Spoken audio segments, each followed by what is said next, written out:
আজকে শুনছি বাংলাদেশ হাইকমিশনকে নাকি ভারত ঢাকায় ধমক দিছে, যে কেন আমরা ওই কথা বলছি। ধমক দিছে নাকি ওই ভারতীয় হাইকমিশনারকে এই খুনি হাসিনাকে আশ্রয় দেওয়ার জন্য শুধু ধমক না, লাথি দিয়ে দেশ থেকে বের করে দেওয়া উচিত ছিল।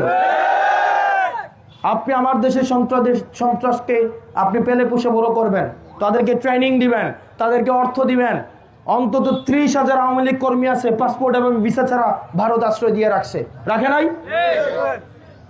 তো আপনি আমার দেশের সন্ত্রাস আপনি পালবেন, বাংলাদেশকে আপনি ডিস্টেবিলাইজ করবেন, আর আমি আপনার সাথে বন্ধুত্বপূর্ণ সম্পর্ক রাখবো, এত ঠেকা পড়ে নাই। এই ভারতের যে সন্ত্রাসগুলো কদিন পরে পরে আমাদের দেশে ছেড়ে দেয়, ছাড়ছে কি না? ছাড়ছে না? বাংলাদেশের সন্ত্রাসগুলো ভারত আবার পাহারা দেয়, ট্রেনিং দেয়, অর্থ দেয়, দিয়ে বাংলাদেশে কদিন পর ছাড়ে।